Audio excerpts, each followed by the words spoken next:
Hello, hi, welcome to this week's wisdom shot. So, this week's wisdom shot is about three P's that affect the labor. So, we have heard so many times about the three P's in labor, that is passenger, passage, and power. So, coming to the passenger, so how this passenger affects the labor? So the passenger means fetus. So whenever the size of the fetus is more, that is macrosomia, this can prolong the labor.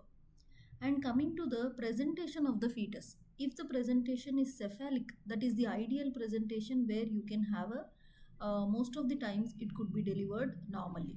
But if the presentation of the fetus is different, like if it is a non-vertex presentation like breech or face, it may be complicated. Then coming to position of the passenger, that is position of the fetus. So usually the occipito anterior position is optimal, but some of the positions like occipito-posterior or occipito-transverse might lead to a prolonged labor, and sometimes there may be increased risk of cesarean section also.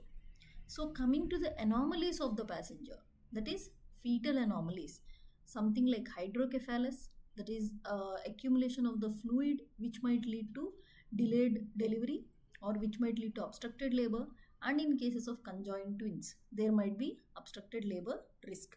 So, this is about the first P, that is passenger. Coming to the passage. So, what happens in the passage is the passage is nothing but the maternal pelvis. Usually, there are many types of pelvis, but the gynecoid pelvis is most favorable for the normal vaginal deliveries. In cases of any obstruction in the passage, like any soft tissue tumors, fibroids, or if there is any full bladder or any vaginal septum that can obstruct the passage, it might lead to obstructed labor, or there might be increased risk of cesarean section. So in cases of contracted pelvis, so in contracted pelvis also there might be a need for cesarean section.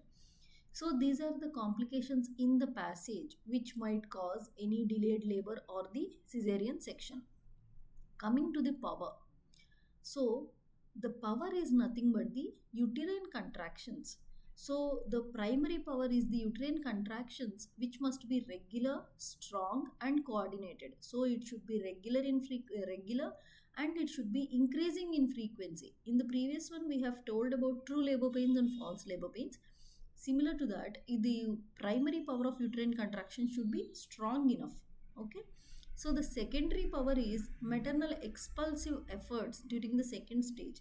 Whenever there are increased contractions and during the second stage of labor, if there are maternal expulsive efforts, then only delivery could take place.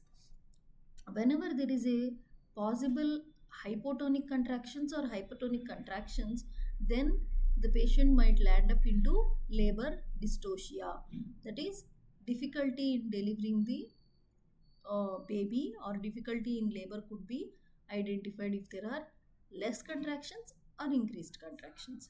Okay, so these are the three things, the three P's that might affect the labor: passenger, passage, and power.